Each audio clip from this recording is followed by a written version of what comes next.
माँ काली recording studio बचौता Khagaria.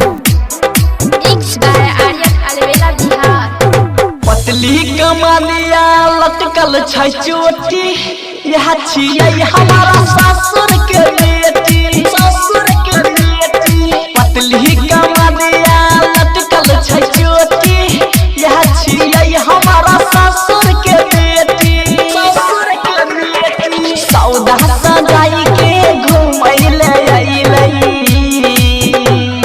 सौदा सजाई के घुमैले अइलै, जिया पर खाली चलाबै छै रेती।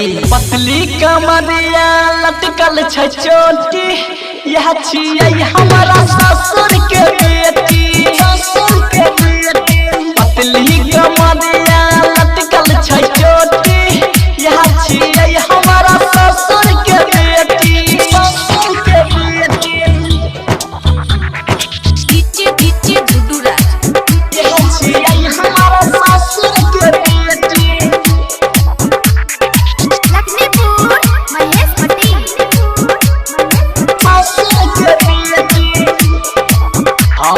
रहिया में चलै छै ओढ़नी गिराय के, रहिया में चलै छै ओढ़नी गिराय के, लागै छै भागतै केकरो पटाय के, केकरो पटाय के। तिरछी नजरिया से जब जब ताके, तिरछी नजरिया से जब जब ताके, मन कहरे लगाय दियो डबल ड्यूटी। पतली कमरिया लटकल छै चोटी, यह छियै हमारा ससुर के बेटी, ससुर के बेटी। पतली कमरिया लटकल छै चोटी, यह छियै हमारा ससुर के बेटी, ससुर के बेटी। यह छियै हमारा ससुर के बेटी।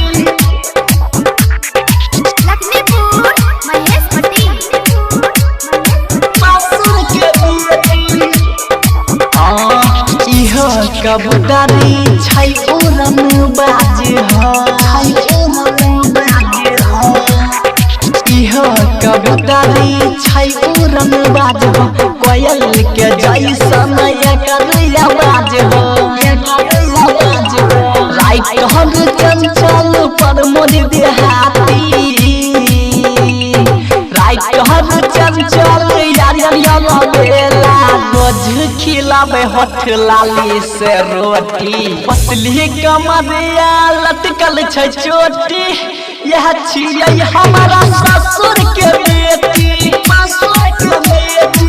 पतली कमरिया लटकल छै चोटी, यह छियै हमारा ससुर के बेटी। माँ काली रिकॉर्डिंग स्टूडियो बचौता खगड़िया।